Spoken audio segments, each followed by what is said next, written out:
ونصلي ونسلم على رسوله الكريم أما بعد فأعوذ بالله من الشيطان الرجيم بسم الله الرحمن الرحيم إن الله وملائكته يصلون على النبي يا أيها الذين آمنوا صلوا عليه وسلموا تسليما اللهم صل على سيدنا مولانا محمد وعلى آل سيدنا مولانا محمد وبارك وسلم صلاة وسلام عليك يا سيدي يا رسول الله صلى الله تعالى عليه وآله وسلم.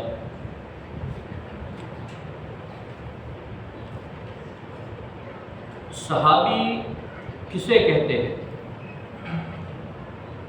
جو مسلمان بحالت ایمان حضور انور صلی اللہ علیہ وسلم کی ملاقات سے سرفراز ہوئے اور ایمان ہی پر ان کا خاتمہ ہوا، ان خوش نصیب مسلمانوں کو صحابی کہتے ہیں. ان صحابیوں کی تعداد 1,00,000 سے زیادہ ہے. تمام علماء امت اور اکابر امت کا اس مسئلے پر اتفاق ہے کہ صحابہ کرام افضل الاولیاء ہیں، یعنی قیامت تک کے لیے تمام اولیاء اگرچہ وہ درجہ ولایت کی بلند ترین منزل پر فائز ہو جائے مگر ہرگز کبھی بھی وہ کسی صحابی کے کمالات ولایت تک نہیں پہنچ سکتے. کوئی بھی ولی کتنی بھی ولایت کی بڑی منزل پر فائز ہو جائے لیکن وہ کسی صحابی کے مرتبے تک نہیں پہنچ سکتے. خداوند قدوس نے اپنے حبیب کی شمع نبوت کے پروانوں کو مرتبہ ولایت کا وہ بلند و بالا مقام عطا فرمایا ہے اور ان مقدس ہستیوں کو ایسی عظیم و شان کرامتوں سے سرفراز فرمایا کہ دوسرے تمام اولیاء کے لیے اس معراج کمال کا تصور بھی نہیں کیا جا سکتا.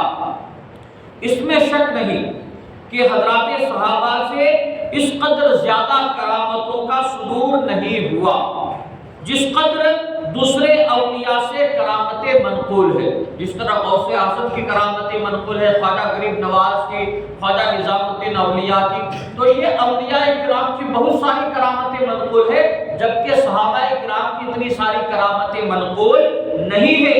لیکن واضح رہے کہ کثرت کرامت افضلیت ولایت کی دلیل نہیں ہے. زیادہ کرامتوں کا ہونا یہ ولایت میں افضل ہونے کی دلیل نہیں ہے، کیونکہ ولایت در حقیقت اللہ تبارک و تعالیٰ کے قرب کا نام ہے. ولایت حقیقت میں کیا ہے؟ اللہ کے قرب کا نام ہے. یہ قرب الہی جس کو جس قدر زیادہ حاصل ہوگا اسی قدر اس کی ولایت کا درجہ بلند اور بالا ہوگا. اللہ کے جتنا جو نزدیک ہوگا وہ ولایت کے اسی مرتبے پر کیا ہے؟ فائز ہوگا. بہرحال اگرچہ تعداد میں کم صحیح لیکن پھر بھی بہت سے صحابہ کرام سے کرامتوں کا صدور ہوا ہے. چنانچہ اس کتاب میں بعض صحابہ کرام کی چند کرامتوں کا کیا ہے؟ ذکر کیا جائے گا.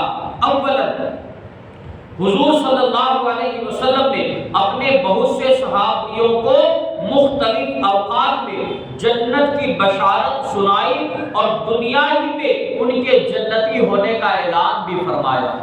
بہت سے صحابہ کرام کو، مگر 10 ایسے جلیل القدر اور خوش نصیب صحابہ کرام ہیں جن کو حضور نے مسجد نبوی کے منبر شریف پر کھڑے ہو کر ایک ساتھ ان کا نام لے کر جنتی ہونے کی خوشخبری سنائی ہے. 10 صحابہ کرام ایسے ہیں کہ حضور نے مسجد نبوی کے منبر پر ایک ساتھ میں 10 صحابیوں کا نام لے کر ان کے جنتی ہونے کی خوشخبری سنائی ہے. تاریخ میں ان خوش نصیب صحابہ کرام کا لقب عشرہ مبشرہ ہے. ان 10 خوش نصیب صحابہ کو کیا کہتے ہیں؟ عشرہ مبشرہ کہتے ہیں، جن کے مبارک نام یہ ہے.